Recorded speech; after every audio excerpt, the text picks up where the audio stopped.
عید الاضحیٰ قریب آتے ہی کراچی میں قربانی کا ایک نیا راجحون سامنے آیا ہے۔ اب مساجد اور مدارس کی اجتماعی قربانیوں کی جگہ سپر مارکیٹیں اور گوشت کی دکانیں لے رہی ہیں۔ کیا یہ سہولت ہے یا عبادت کو ایک کاروباری نظام میں بدلنے کی کوشش؟ پہلے کراچی کا منظر کچھ اور ہوتا تھا۔ نماز عید کے بعد لوگ محلے کی مسجد میں جمع ہوتے، بچے قربانی کا عمل دیکھ کر سبق حاصل کرتے اور اہل محلہ اپنے ہاتھوں سے گوشت مستحقین میں تقسیم کرتے۔ لیکن اب ایک کال ایپ کے ذریعے قربانی ہوتی ہے۔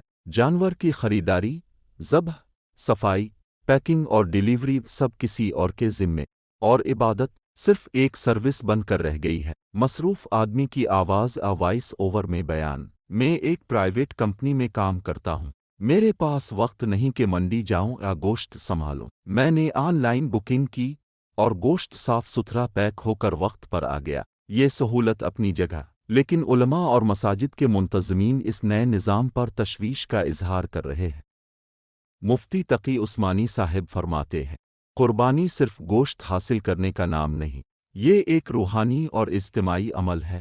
جب اسے صرف ایک آن لائن آرڈر بنا دیا جائے تو اس کا اصل مقصد کھو جاتا ہے۔ اب کچھ مدارس اور اسلامی ادارے ایک نیا ماڈل اپنا رہے ہیں، جہاں آن لائن بکنگ تو ہوتی ہے، لیکن قربانی علماء کی نگرانی میں شرعی اصولوں کے مطابق انجام پاتی ہے۔ کچھ ادارے لائیو ویڈیو بھی فراہم کرتے ہیں تاکہ افراد قربانی کے عمل میں روحانی طور پر جاری رہیں۔ تو کیا کراچی میں اجتماعی قربانی کا رخ ہمیشہ کے لیے بدل گیا ہے؟ کیا مساجد اور مدارس اپنا روایتی کردار دوبارہ حاصل کر پائیں گے؟